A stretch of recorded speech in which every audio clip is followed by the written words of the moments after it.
Geng, saya ada satu misi untuk nak buat solo trip untuk ke tempat yang lebih susah nak masuk sikit. So, saya dah beli Seahawk Intex 2 ni. Semua ni dalam harga RM1,500 termasuk thruster, bracket, battery, pump, yang charger untuk battery, lepas tu yang tu adapter untuk itu current. So dia macam ni. Untuk hairswing ni harga dia lebih kurang RM400.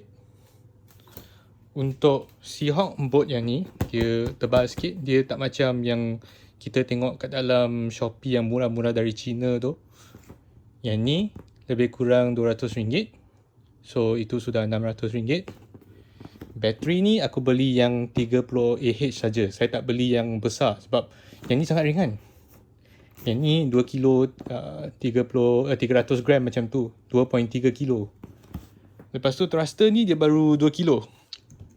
Boat ni pula dia 6 kilo. So sini semua tambah, saya rasa dia macam 10 kilo lebih kurang macam tu lah. Lepas tu yang comel tu tak payah tengok. Yang tu saya memang beli untuk saya duduk seat. Lepas tu kita mestilah ada bag ni. Saya beli dari Tenol, RM50 je. So untuk setup yang ni, bracket dia lebih kurang RM80 macam tu. So RM1,200 memang boleh beli semua ni lah. Tapi kalau you nak pump untuk Intex ni, you boleh pakai hand pump tapi lama. Lepas tu you mesti saya rasa ni akan rasa macam panas sikit lah. Lepas tu akan berpeluh. So saya beli yang ni Intex. Lepas tu saya make sure saya ada beli yang ni inverter. Inverter you boleh beli dari Shopee lebih kurang RM20 sampai RM50 macam tu. So kalau you nak beli yang bagus, beli yang ni lah, power inverter. Lepas tu yang ni you boleh guna pump direct dari bateri ni. Bateri ni boleh tahan lama tau.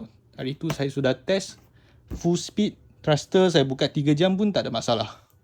30Ah ni dengan Hairswing W20 ni, dia memang tahan lasak sebab bateri yang thruster ni dia guna bateri tak banyak. Lepas tu yang ni dia 20 lbs, cukup untuk seorang.